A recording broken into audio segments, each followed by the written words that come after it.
Tonight, how a Russian drone maker is targeting tech from Canadian companies. Leaked documents show how Russia is skirting sanctions in its war against Ukraine. The Canadian connection in the CBC News exclusive. Public colleges in Ontario are driving a spike in international students. By trying to get as many as they could through the door before the door got slammed. The politicians are still blaming private schools.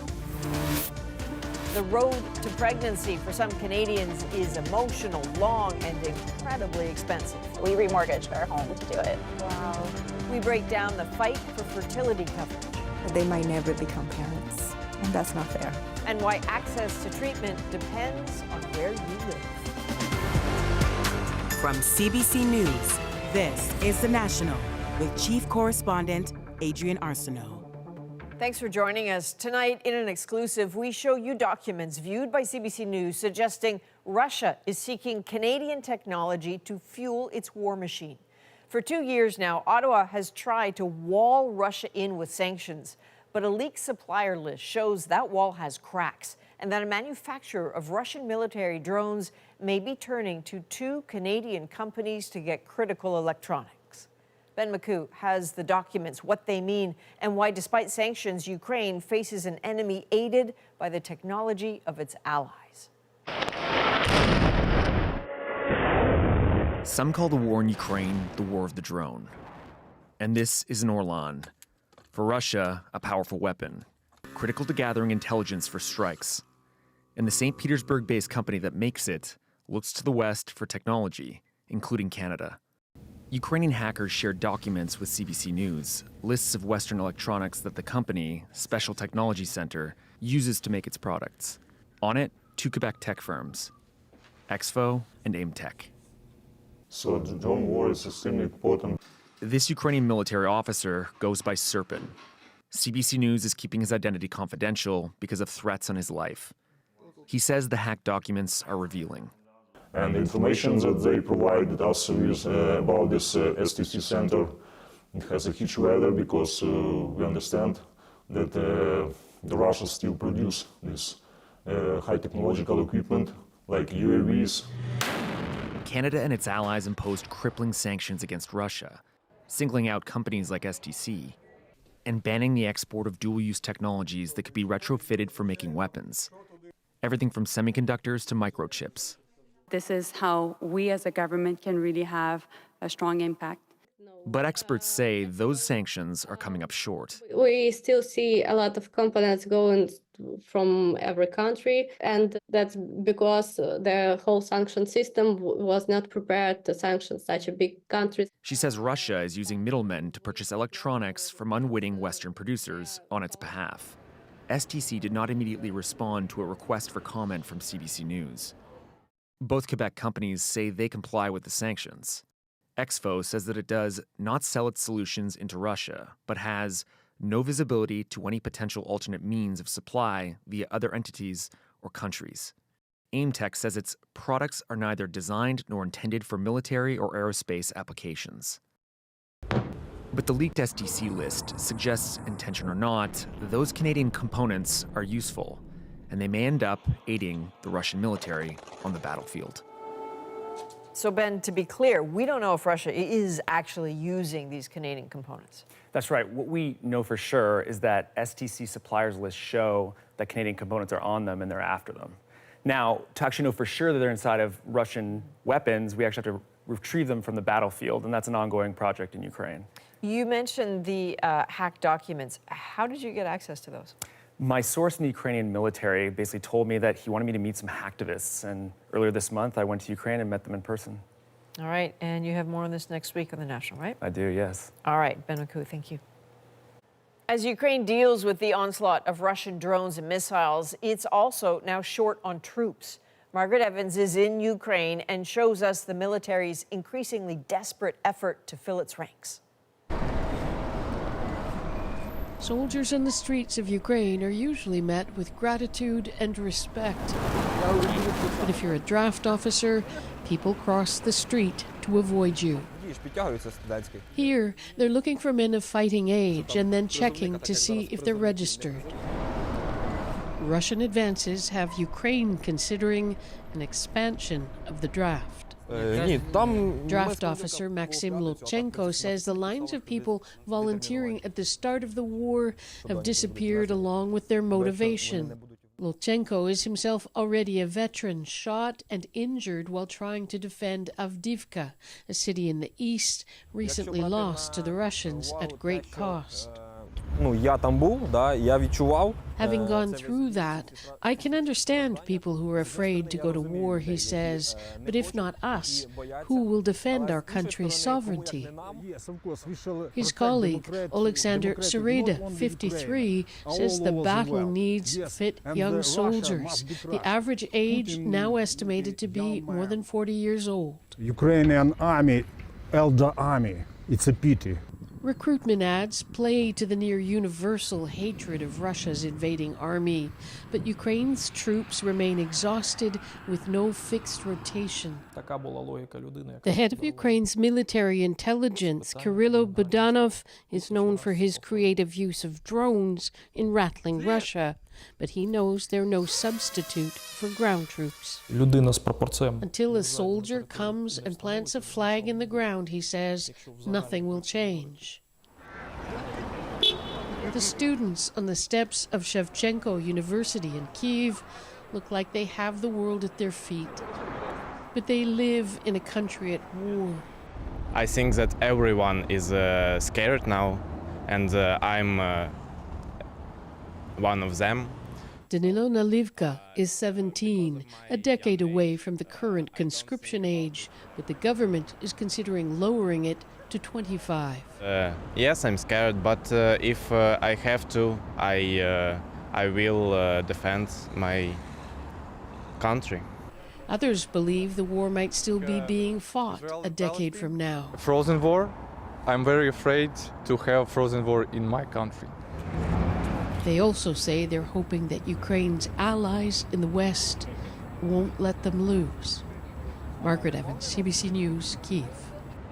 Qatari negotiators say they are still hard at work after the U.S. president signaled a ceasefire deal between Hamas and Israel could be coming soon. If there was an agreement, you'd see me here in a more cheer attitude. But till now, we don't have an agreement, yes, and we are still working on the negotiations. Talks to pause fighting have been happening in Paris and Qatar, and negotiators caution a lot of details have yet to be worked out. Biden said yesterday that he hopes the deal is in place by Monday and that Israel would be willing to halt fighting in Gaza during Ramadan. Now, Biden's relationship with Israel is playing a big role in Michigan today. The state held its Democratic and Republican primaries. Both Biden and Donald Trump won handily. But as Chris Reyes explains, many Democrats use their votes to protest Biden's handling of the Israel-Hamas war. Uncommitted, uncommitted. We are voting uncommitted. These Michigan Democrats are declaring their protest vote against Joe Biden, the president they helped elect in 2020. Turning the tide, his administration's reluctance to call for a ceasefire in Gaza as the humanitarian situation worsens, while supporting Israel's offensive. We knocked on doors for him, and right now, as our family is being bombed, he can't even say that they deserve to live in peace and dignity. The movement was launched just a few weeks ago, organized largely by the state's Arab American community, the biggest in the country. We're hoping to push the president on a secure ceasefire now, and let's end the killing of innocent civilians overseas. Michigan is one of the 5 key swing states that could determine the winner of this year's presidential election. Democrats worry Biden's stance in the Middle East could cost him. If he does not take a different approach, he will lose key voters here in Michigan that will hand Trump the presidency. Free, free Palestine! Free, free Palestine! Some of the loudest calls for a ceasefire have come from this state, driven by one of its representatives, Rashida Tlaib, who in 2020 became the first Palestinian American elected to Congress. If you want us to be louder, then come here and vote uncommitted. The uncommitted option could prove to be Biden's biggest challenger on the Michigan ballot, where the 2 other candidates are long shots. The organizers' goal, at least 10,000 protest votes, a fraction of the 1.6 million Democrats in the state who voted in the 2020 primary. Still, That will be a 5-alarm fire for the White House and for the Biden campaign. That will tell them that they have a strong and enduring problem with this important constituency. So important, Biden's own party is issuing this reminder. The road to the White House runs through Michigan. You don't win without Michigan. And Chris, polls are now closed. The results are coming in. What are they showing? Well, victories for Biden and Trump, as you already mentioned, Adrian, but that was to be expected. The real notable number here is the uncommitted votes from the Democrats. Already we've seen a sizable number, more than organizers were hoping for, but of course, we don't know if all those votes are protest votes. But as these numbers are finalized, it will be examined closely by the Democrats for clues on how to keep Michigan in November, a state that Biden won by a slim margin in 2020 with the support of Arab Americans. The big question now, does this protest vote extend beyond Michigan and into Super Tuesday next week? All right, Chris Reyes in New York. Thank you. Thank you. We learned today that Saskatchewan mass killer Miles Sanderson died of a cocaine overdose. The province's top pathologist shared his findings at a public inquest. Sanderson died in police custody 3 days after he fatally stabbed 11 people in and around James Smith Cree Nation. An investigation found officers were not responsible for his death. Today in Ottawa, the federal government reacted to a new CBC investigation saying provinces need to take responsibility for the nationwide spike in international students. Politicians say it's a handful of private schools fueling the influx. But as Valerie Ouellette shows us, it's actually public colleges, mostly in Ontario, getting the most study permits. More than 2,000 international students from over 60 countries worldwide. That was 2017. Now, that number has more than tripled at this public college in southwestern Ontario. One of them is Shabnoor Abdulatif, who's just 2 months away from completing her postgraduate certificate in healthcare administration management. At 34, she came to Canada to start a new life, giving up her career as a certified physician in Iran. Since I'm a vocal person, it was not a safe place for me. Abdulatif is aware of the scrutiny being placed on her and her fellow international students. I also feel that there's a lot of us here, and without housing, without healthcare, I can totally understand that. But is it all on us? No one should be blaming the students, of course. I mean, clear as day by the data, the issue is the schools themselves that are bringing them in. That data, obtained and analyzed by CBC News, shows that what has been framed as a national crisis is in fact driven by a handful of colleges and universities. Out of the 10 with the greatest increases in study permits, 9 of them are public schools in Ontario. It's not double or triple. We're talking 30 times more students. This student advocate calls increases like these reckless. They knew there was already a housing shortage problem, and that's how public colleges in Ontario responded, by trying to get as many as they could through the door before the door got slammed. We show Abdulatif how much permits have increased in those handful of Ontario schools. And Algoma is 40 times more. Wow. Are they even prepared for this much students? It feels like schools are not there to help us, but to get our money. We reached out to the top 10 schools with the highest increases. 7 replied. One school explained it doesn't control the number of study permits approved. That's on Ottawa. Almost all mentioned decreases in provincial funding and domestic enrollment. So, Valerie, how did the federal government react to your analysis of their data? Well, Immigration Minister Mark Miller said that he doesn't feel he misrepresented the situation by focusing on private schools, but that there is responsibility shared across the board, specifically for public school, private schools that have these alarming increases. He says, moving on, what's needed is for provinces, and specifically for Ontario, to assume responsibility. And he says, regarding these bad actors, if provinces don't move to shut them down, Ottawa will. We reached out to the Ford government for a comment on this. They did not reply. They did not. All right, Valerie Ouellette, thank you. Thank you. In British Columbia, an apology decades in the making, the province today acknowledging historical wrongs on a group of exiled Russians. 70 years ago, some 200 Doukhobor children were forcibly removed from their homes. Lindsay Duncombe now on why the compensation offered doesn't go far enough. There is healing in these Russian songs, a way for Betty Kabatoff to acknowledge what was taken from her. They wouldn't let us speak Russian. I got strapped every time I did. She was just 8 years old when a police officer took her from her bed, forced to spend 4.5 years here at a former tuberculosis sanitarium with 200 other Doukhobor children, members of a group known as the Sons of Freedom, Russian Christian pacifists who lived communally and clashed with the government. And they tried to knock the Doukhoborism out of me. Their parents visited twice a month, families separated by a chain-link fence. Today, on behalf of the province of British Columbia, we acknowledge and apologize for these past injustices. This apology comes after decades of lobbying by survivors. Where children paid the price for the conflicts of adults. The Sons of Freedom were known for nude protests and setting their homes on fire in a rejection of materialism. This retired law professor says lingering distrust of Doukhobors likely delayed reconciliation. I suspect if you tried to do it in the 80s or 90s, there might have been opposition in the Kootenays and that part of British Columbia. The apology comes with $10 million in compensation, much of it for education. $3.75 million will go to a fund for survivors. Not good enough, says Kabatoff. We all deserve personal compensation. Her niece confronted the premier about how the money will be spent. Maybe the voice that was taken away from them 71 years ago can actually now be heard by you.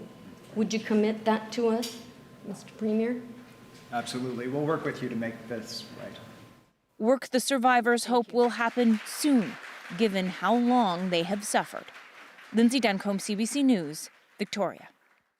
Some retirement home residents in Ottawa say they've been left with no choice but to move after facing a big hike in their monthly fees. I could not possibly stay here with that kind of a price. Why they feel they were misled by the home. Next. Plus, it's a heartbreaking struggle for many Canadians. I'm looking to the eyes of somebody that wants to be a parent, and they can't. Ellen Morrow on the limited options for fertility care and the fight to change that. And later, holding her breath under the ice. You cannot get out whenever you want. You have to reach the next hole that is open. A Croatian diver sets a chilly new record. We are back in 2.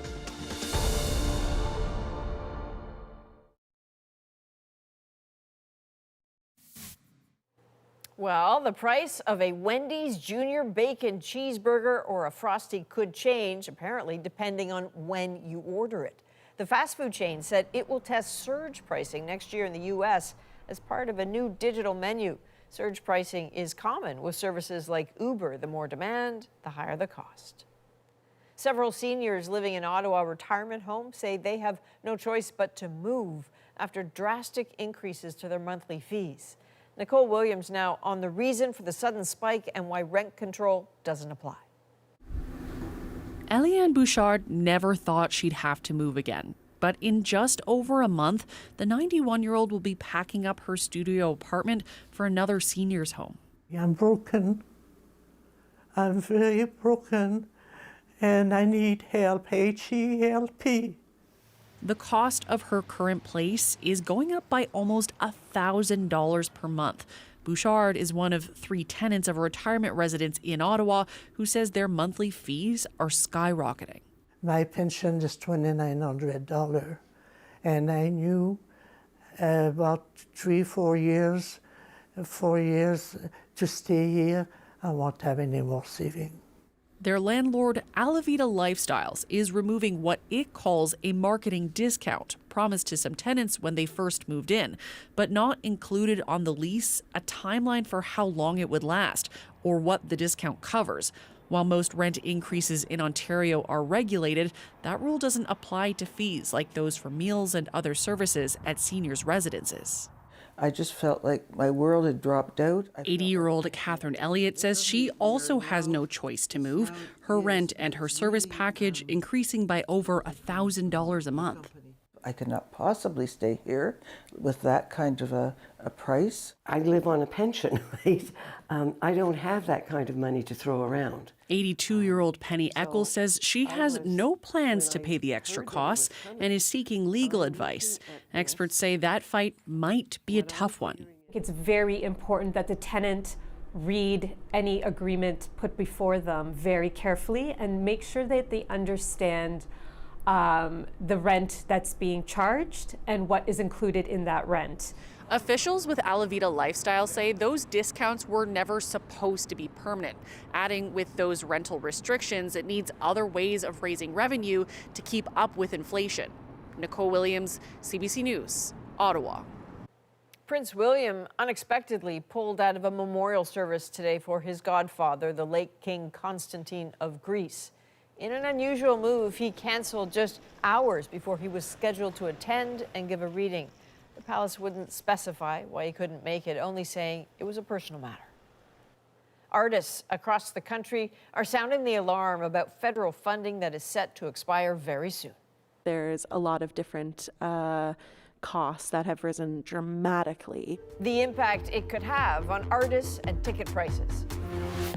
Plus, Canadians trying to start families facing long and painful journeys. We're over $100,000 out of pocket for treatment. We remortgaged our home to do it. Ellen Morrow looks at the staggering costs and the lack of access to fertility treatment. The National breaks down the stories shaping our world. Next.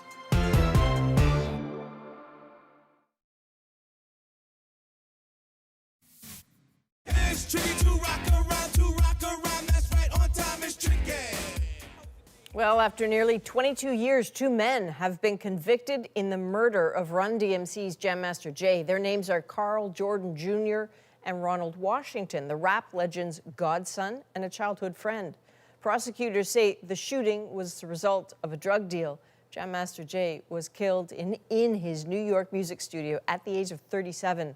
Before that, he and Run DMC helped make hip-hop mainstream with hits like the one you just heard, It's Tricky. Federal funding has been a lifeline for many performing artists trying to share unique Canadian stories. But as Kayla Hounsell tells us, some of that money is set to expire, leaving art and livelihoods on the line. Lydia Zimmer lives to dance, but at the moment, she's got more than the music on her mind. The consequences of not having the funding would be that someone local like myself who doesn't have the biggest resume in the world wouldn't get programmed. The Canadian Arts Presentation Fund provides financial assistance to organizations that present and support arts programs. Without it, Zimmer says this show, which she choreographed and performed in, would never have happened. I hired dancers, I hired lighting designers, costume designers, rehearsal directors, the whole jumble. The fund got an $8 million top-up in 2019. That extra cash will expire at the end of March. Some say it could mean higher ticket prices and less Canadian content. Those truly Canadian stories that give us a sense of what is happening in various parts of the country, in various cultures. He says 600 organizations stand to lose money, particularly in rural Canada. The costs of touring a show are significant no matter where you're located. But of course, the longer the trip, the more expensive it is. This summer concert series in Kensington PEI benefits from the fund. The Department of Heritage says the additional money was always meant to be limited and was extended through the pandemic. But under the Spire's executive director says it makes no sense to return to pre-pandemic funding. It's just a different world now. There's different concerns, there's different expenses, there's a lot of different costs that have risen dramatically. Zimmer says if the funding is not restored, organizations will be making some difficult decisions about who gets to perform. Kayla Hounsell, CBC News, Halifax. Now it's time to dig deeper into the news shaping our world. the long, hard road to fertility care in Canada. We're over $100,000 out of pocket. And why it can feel so unfair. And then on top of that, the travel costs. There are huge discrepancies in access to clinics and what provinces will pay for. It's looked at as, oh, you guys just drew the short straw. This is The Breakdown. Ellen Morrow looks at how the ease of getting fertility treatments depends so much on where you live, how every setback, every roadblock takes an emotional toll. Ready. All right, you're ready. We name the embryo Frosty. Renee Higgins is desperate to have a baby. Here's my hands. Can I put the speculum in? Yes. And right now, that dream hangs on this moment. The embryo. The only embryo Renee has left from 6 rounds of IVF is being transferred to her body. Renee's hopeful, but after 2 miscarriages from previous transfers, she knows there's no guarantees, no matter how much she's gone through to get here.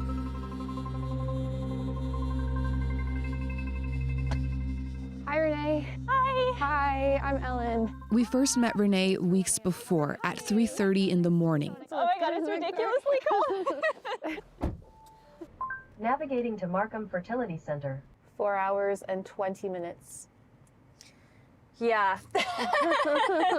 Renee lives in Sudbury, Northern Ontario. The closest fertility clinic where she can do IVF is all the way in the Toronto area.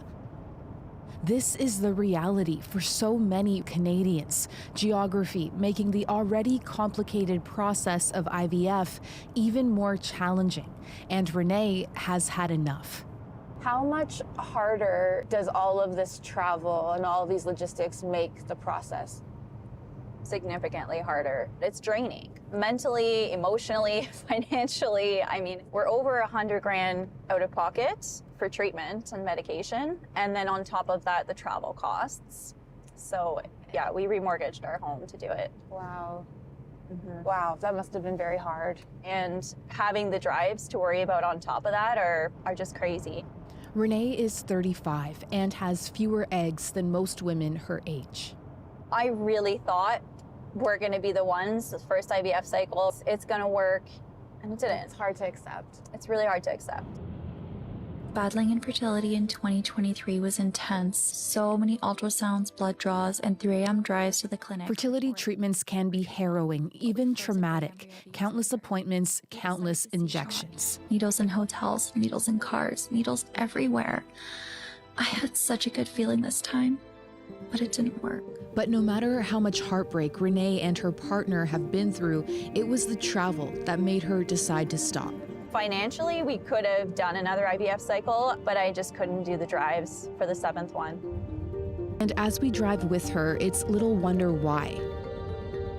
And these are tough conditions, like blowing snow. Like, this is nowhere near the worst of it. We're heading to Renee's clinic to start the process for her embryo transfer, the last step of IVF. She'll have to do this drive several times before it's done. How does that feel that it's the logistics of the situation that have prevented you from trying again? I feel very frustrated. I feel like we can do better. IVF, or in vitro fertilization, is the process of taking a woman's eggs and fertilizing them outside of her body. The average cost for one cycle in Canada is $20,000. Most will need multiple rounds to get pregnant. Fertility clinics offering IVF are concentrated in urban centers, and access varies widely across the country. Some provinces only have one clinic, while several others and the territories have none. And when it comes to financial support, 7 provinces have a tax credit or funding program. BC will join that list next year. Quebec offers the most coverage, funding 1 full IVF cycle, including the drugs required. Alberta is one of the provinces where there's no public funding for IVF treatments. Based on how the cells are divided. In Calgary, we meet this group of women trying to change that. Infertility isn't necessarily looked at as a medical diagnosis. It's looked at as, oh, you guys just drew the short straw.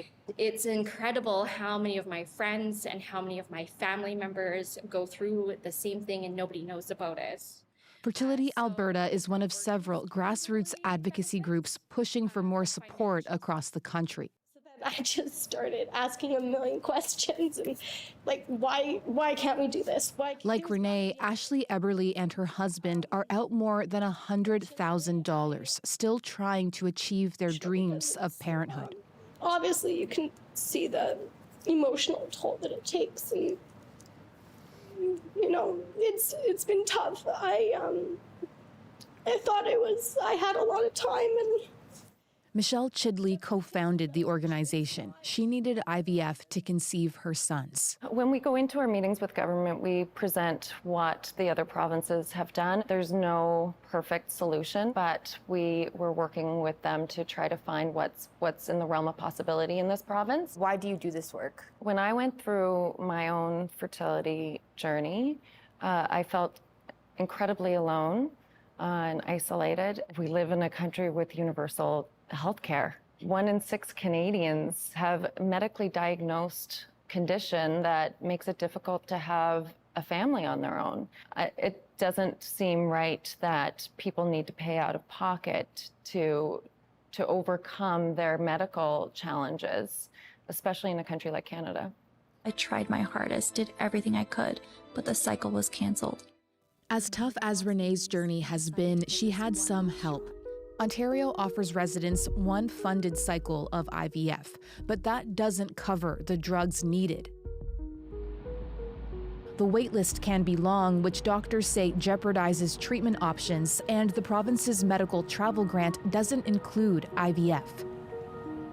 There's some people I've talked to who have 15-hour drives to the nearest place they can get an IVF egg retrieval at. It's crazy. Where do you get the strength to keep going? In the beginning, it was hope. But when I lost that, I found that passion for advocacy. I started sharing my story more, trying to help people online. I'm on daily intramuscular progesterone and oil injections and daily subcutaneous Neupogen injections. Renee works with nonprofit Conceivable Dreams, pushing Ontario to do more, like making it easier to do some of the required appointments in local communities and creating a tax credit to help cover all the additional costs. Not only would it provide the benefit of assisting with the medication, testing, and travel costs, but it would also provide an inclusive solution that covers all of the reasons that someone may require fertility treatment. Nova Scotia recently launched a tax credit offering up to $8,000 a year. Carolyn Dubé leads advocacy group Fertility Matters Canada. Hi, Minister Thompson. So nice to meet you. In Halifax, meeting Nova Scotia Health Minister Michelle Thompson. So I think we've had about 200 applicants to the tax credit program so far. Amazing. Yep. So we're encouraged by that. With the patchwork of provincial measures, Carolyn's organization is pushing for a federal strategy to make it easier for more Canadians to grow their families like she did. You know, we've got an incredibly low fertility rate, and research shows that a low fertility rate impacts the economic output or health of a jurisdiction. So what's going to happen in 30 years? Who's paying into pensions in 30 years if we're not helping to address this issue now? Coming up, the results of Renee's embryo transfer. Thank you so much. And why Renee's doctor says access to IVF should be a healthcare priority. I would say come to my office and look into the eyes of somebody that wants to be a parent and they can't.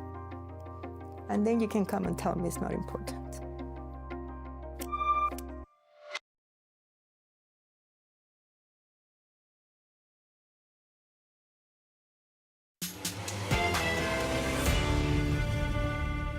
We're back with more on the extra barriers to getting fertility treatments when clinics are few and far between and some provinces don't cover anything. Very simply, the impact is that they might never become parents, and that's not fair. Here's Ellen Morrow to break down those frustrations, but also to drive home why this is so important to so many. Back with Renee, the sun has finally come up. So as you get closer to getting to the clinic, like what's going through your head? I'm always worried that they're going to find something that's going to stop the cycle, which is just devastating in general, but also means I've done this whole drive for nothing. Okay. Have arrived. 4.5 hours later. Yay. Renee hasn't been here for about a year. The cold is waking me up, though. She needed a break between the end of her last IVF cycle and transferring the embryo, seeing it as her last chance. It feels really weird being back in the building, and it's kind of just, we're doing this again and everything that means. Hi. After blood work, it's time for an ultrasound. Hopefully the last time. And finally, a good surprise. Renee's ovaries have more follicles than she expected. Does that say I have 10 antral follicles? More follicles means more potential eggs and maybe more embryos. It does say 5. Oh my God, wow. Okay, that's awesome. I was nervous I'd have like 10 antral follicles, oh my God. It's a number that may change Renee's mind about not doing that 7th round of IVF. Our best ever IVF months were the 2 months that we had 10 antral follicles, and that's what I have right now. So that's exciting. Yeah, we'll see where things go. Renee will be back here in just a few days. Her long drive home now made easier for once by the positive news. These are all the cards that have been given to me by patients. Wow. Over the years. Oh, they are so special. We go back to the clinic to meet Dr. Mavis Garcia, Renee's physician at Markham Fertility Center. I've never discarded a single card I've gotten in the last 10 years. This one says you rock, Dr. Garcia. Dr. Garcia has helped countless patients build their families. These people wouldn't have these beautiful children if it wasn't for fertility treatments, right? Have you had would-be patients who really want to come here but just can't? They can't travel that far. They can't afford the hotel stays. Yes, I have spoken to patients from all over Ontario, from Owen Sound, from Timmins, from Thunder Bay.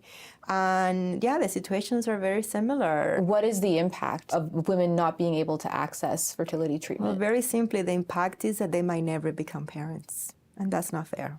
Any of my patients could tell you, as I could tell you, having gone through infertility myself, it's not something that you do because you want to. It is something that you do because something isn't working in your body, but it can also impact people that are needing fertility services for reasons unrelated to infertility per se. Cancer treatments, genetic conditions, members of the 2S LGBTQIA+ community. So it really impacts quite a lot of people. You know, there may be a lot of people who hear this story and have a lot of empathy, but would say the healthcare system has a lot of issues, more pressing ones. Why should this be a focus of provincial governments? What would you say to that? I would say come to my office. Come to my office and sit with me in that chair and look into the eyes of somebody that wants to be a parent and they can't. And then you can come and tell me it's not important. Renee did that 7th round of IVF, a miracle, she says, resulting in 5 embryos, more than all her previous cycles combined. But with the new embryos still being genetically tested, the one being transferred now is the only one Renee knows she has for sure. Hey, it's done. Everything went really well. I mean, it was a really, really good transfer. Perfect. All right, so here's the dish. And after it's over, a special gift for Renee. That's where the embryo was leaving up until this moment. Thank you so much. You are so welcome. All right. Thank you. All the best. Weeks later, a special announcement. There's a second line. It's really faint. After all those long drives and money spent, This one too.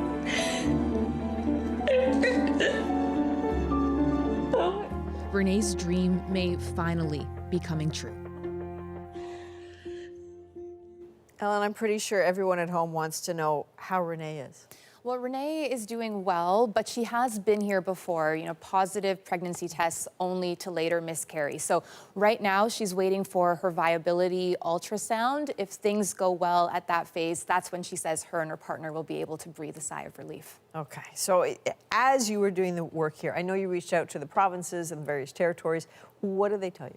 Well, some said they are looking at ways to improve access. Others said they don't plan on making any changes. And that's why there are these calls for there to be a national strategy. You know, IVF is cheaper in some countries. It's funded nationally in some countries. Canada has its own challenges when it comes to geography, for example, but advocates do want to see more of that here.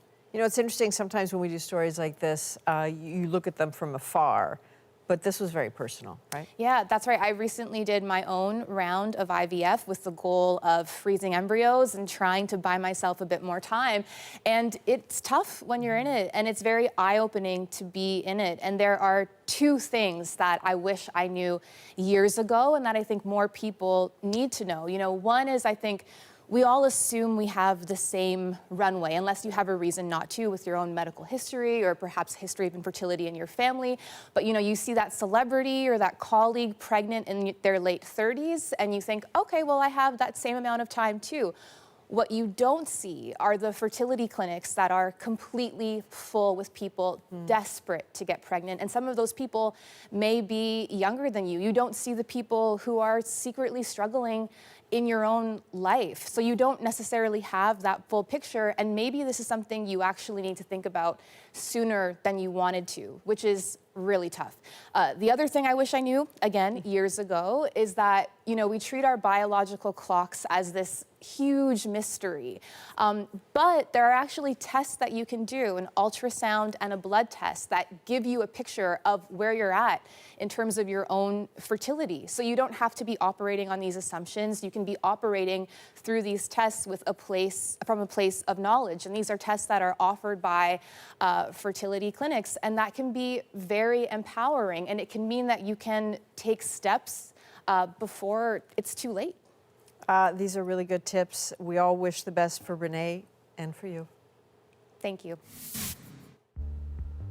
Next, a Croatian diver swims over 100 meters under thick ice. You are actually blocked from the ice. You cannot get out whenever you want. A remarkable feat is our moment.